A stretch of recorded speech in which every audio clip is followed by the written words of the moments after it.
Michele, thank you so much for chatting with me today. First off, congratulations on receiving the Governor General's History Award for Excellence in Teaching.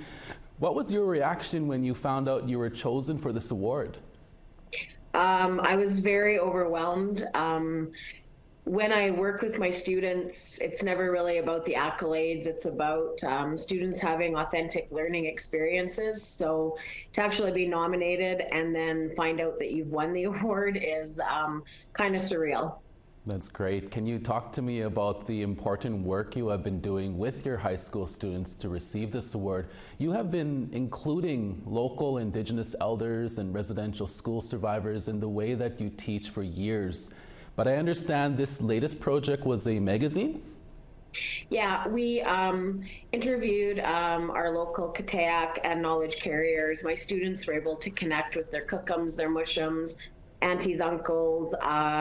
They chose a series of topics that they thought were relevant for people to learn about from a firsthand account of history, and conducted interviews, and then from the interviews created articles that they felt were relevant and provided information, both just information wise and persuasive. That's great. What were some of the reactions from the students and staff after hearing from the people in the community who have these lived experiences? The students were able to make really strong connections with people in the community. A lot of my students heard stories that they had never heard before. My students also really now feel that they have an obligation as the next generation of knowledge carriers. Former Chief Marianne Daywalker-Pelche, during her interview, she tasked the students with the question, now that you know the stories, what is your responsibility with them? And I thought that was very relevant in terms of oral tradition, keeping stories alive, and allowing people to have the truth behind truth and reconciliation from a very strong firsthand perspective. These students, your previous students and your current students, all have this new knowledge and this new history they know of. Do you see them as future leaders down the road? 100%.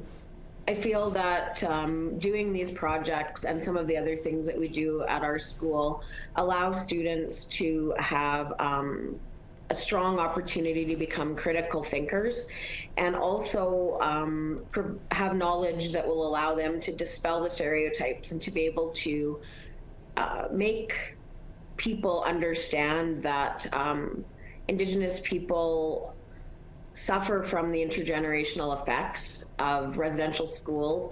However, this generation is the generation that is going to push forward, and the generation that is going to lead us towards more reconciliation. Finally, Michele, what is your message to other teachers out there who want to do reconciliation work in the classroom but don't know where to start? I think the biggest thing you have to do is build a relationship. That relationship could be with another teacher, that relationship could be with an elder, a knowledge carrier, a Katayak. It could even just be to reach out to someone that you know has that connection. I don't really believe that what I do is unique. It's just that you have to put a lot of heart and time and effort into doing it, and the result is something that you will never forget. Michele Schwab is a high school teacher with Balcarres Community School in Saskatchewan who just received a Governor General Award for teaching.